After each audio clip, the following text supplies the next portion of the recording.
শুভ সকাল সবাইকে। তো আজকে বানাবো একটা মজার খাবার।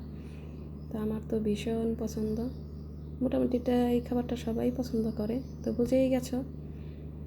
তো এখানে বানাবো আমি চাপটি। তো এখানে নিয়েছি সিদ্ধ চালের গুঁড়া আর অল্প আতপ চালের গুঁড়া, আর নিয়েছি ডাল। এখানে বড় অ্যাঙ্কার ডাল যেটা, আর মুসুরি ডাল, দুইটা পদেরই ডাল আছে এখানে। আর এখানে আমি দিয়েছি পেঁয়াজ আর কাঁচামরিচ বেশি করে।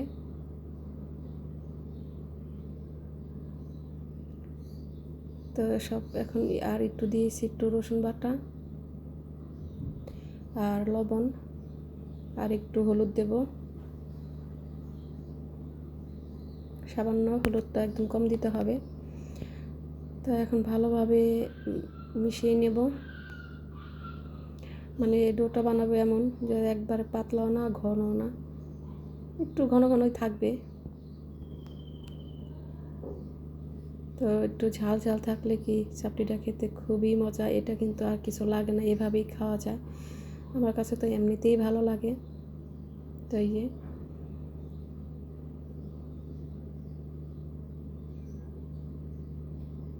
তো এখন কড়াই গরম হয়ে গেছে। আমি একটু ভালো একটা পরিষ্কার ন্যাকড়া নিয়ে ওখানে একটু তেল দিয়েছি, আমি সয়াবিন তেলই দিয়েছি। ওটা দিয়ে ভালোভাবে কড়াইটা একটু মুছে নিলাম, না হলে লেগে যাবে।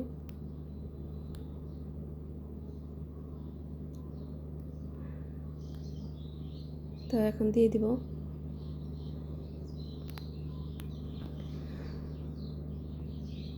এই চাপটিটা, কিন্তু অনেকেই পছন্দ করে, কেউ হাঁসের মাংস দিয়ে খায়, কেউ খায়।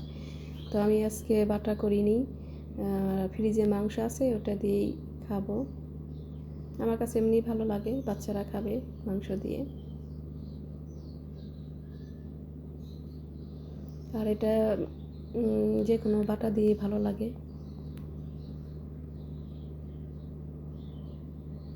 আর কি একটু পেঁয়াজ মরিচটা একটু বেশি করে দিতে হবে, তাহলে ভালো লাগবে। সব কিছু একদম পারফেক্ট থাকলেই অনেক মজা হয়।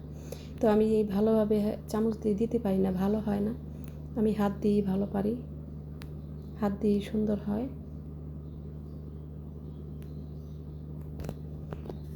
তো এই যে হয়ে গেছে, সুন্দর উঠে গেছে, শুধু একটু জায়গা এটা রয়েছে।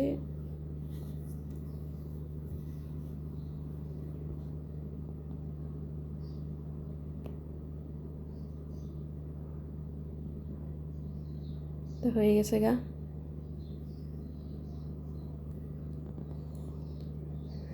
তো দেখি কত সুন্দর, খেতে মনে চাচ্ছে না।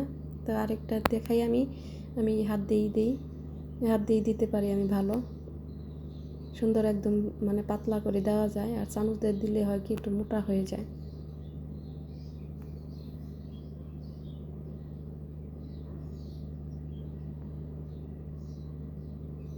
কি এটা দেখে অনেকেরই খেতে মন চাচ্ছে, তাই না? হুম। আগের দিনে তো খেতাম, খুব কষ্ট হতো, দেখতো যে মায়েরা পাটায় বেটে তারপর বানাতো, খুদ দিয়ে বানাতো, বিশেষ করে বেশি করে চালের খুদ বের হতো, ওটা দিয়ে বানাতো। এখন তো অনেক সহজ। তো এই যে মানে খুবই মজা হয়েছিল, ভালো হয়েছিল, একদম ঝালটা সব কিছু পারফেক্ট হয়েছিল। আমি এমনি খেয়ে দেখালাম।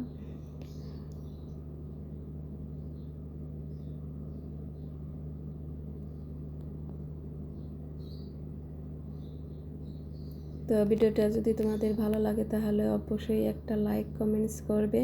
তো তোমরা ভালো থেকো, সুস্থ থেকো।